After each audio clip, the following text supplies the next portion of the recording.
Norvégienne. Bon, bah, j'étais bien. Je vais faire la suite. Je vais faire une photo. Vous préférez vos huit? Ouais, bah, c'est bien, c'est cool, hein, tu sais, facile.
Janina melon.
misy farany.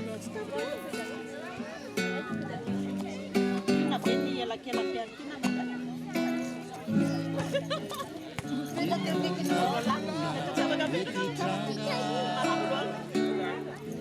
Tsy zanakiny afiana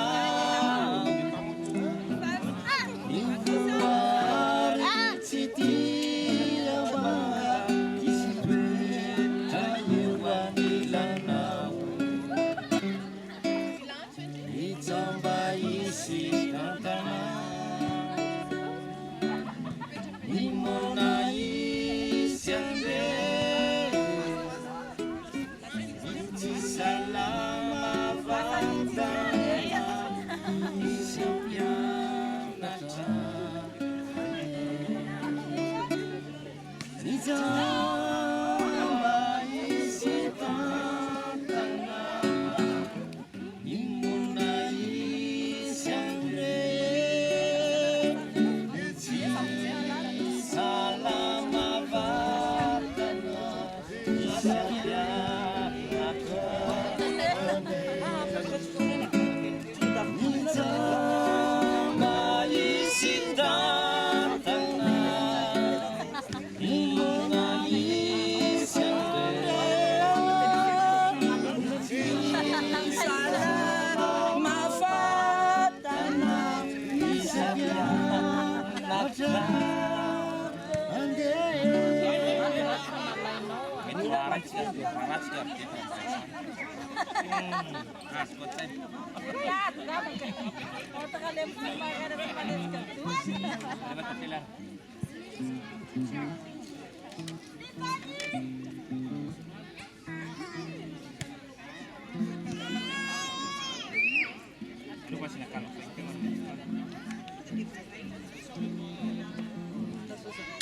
Iza ny tompony kalofa iny?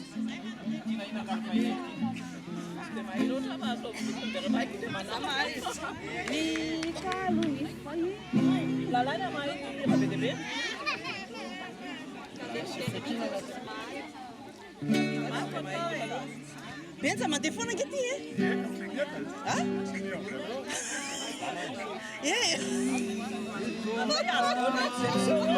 Mandeha foana Zay kalofa iny? ka averiko fa hoe najanona izy fa mijanona le hira. Automatique mijanona le dia mijanona. Tsy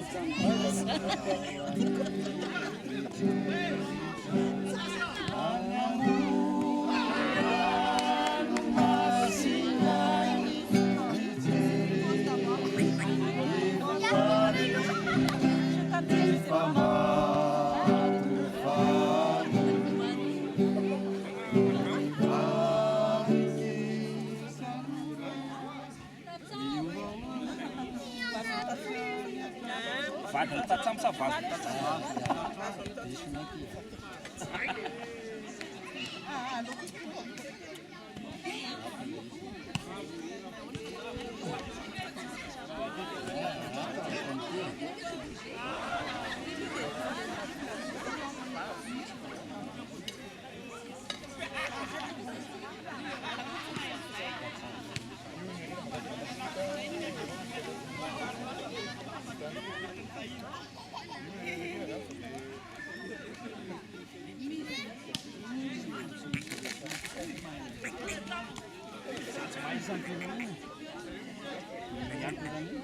Iza